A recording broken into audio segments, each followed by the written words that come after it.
Next, we have this name that I'm doing very poorly with, HIMA. Oh, HIMA, welcome to the Senate Oversight Committee. After her will be Melissa Caron and James Danley. HIMA, welcome to the Senate Oversight Committee. Can you tell me how to say your last name correctly? Kolanagi Reddy. So now everybody else can know. The moment I saw you holding on to that card, I'm like, that's me. That's got to be me. Well, you have 3 minutes, so thank you. Thank you. Thank you for giving me this opportunity to speak.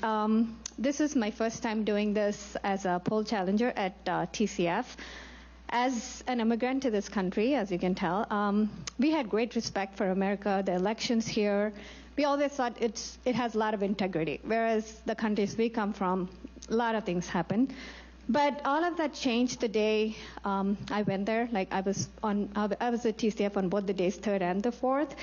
3rd was pretty much the same monotonous stuff going on, nothing much to note, other than occasional ballot challenging. But the next day is where I noticed a lot of issues. There was a group of people who were like agitators who were trying to get GOP people in trouble. And from my skin color, everybody assumes that I'm a Democrat. And so they just kind of come to me. And one of the ladies was thinking that let's get these MFs out. And I'm like, MFs who? Like, because she thought I was a Democrat. Then when I pulled out my tag, she looked at me and she's like, you're on the wrong side. I'm like, how can you say I'm on the wrong side? I pick whoever I want, right? Because this is a free country. But then I noticed that they were going and getting all the white male Republicans out by, just kind of sheer intimidation, just saying, oh, you're mask flipped, you're going to get people killed, like you heard from so many other people. And then what I did was I got trained by TUBE, both the MIGOP and Election Integrity Fund. So I went to Tim Griffin of Election Integrity Fund and I said, can I have my nonpartisan credentials? And then when I got that badge on, everything changed. Like people just looked at me differently. I was looked at with a lot of hostility when I had the GOP tag. And now that I have a nonpartisan tag, I was respected at the counting boards. I was respected by the Democrats and the ACLU.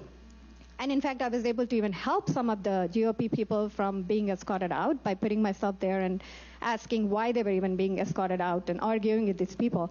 But the whole environment was so hostile and condescending. And a lot of people have talked about the ballots that were not in the poll book or the system. And I was at a table which had a full stack of this file which said not in EPB/S, which is poll book or system. They were scanning and manually entering them, and the signatures on those sleeves were exactly alike, like a bar graph.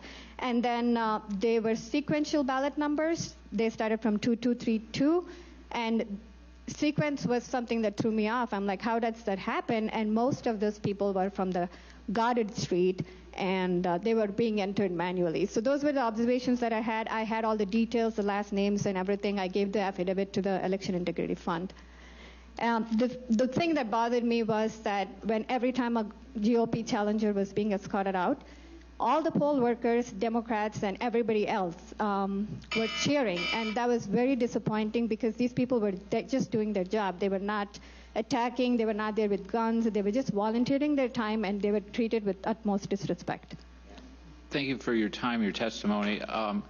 Could you briefly go back to just a few seconds ago? You mentioned how you saw some ballots that were sequential, and then you described them somehow, and I missed the phrase that you used. Where they came from, I think you mentioned? Yeah, it was from Goddard Street in Wayne County. Garden Street, okay. Yeah, and they all had sequential ballot numbers, and they were being manually fed into the system. Okay, thank you. Any other members have a question? Okay, thank you so much for your time. Thank you.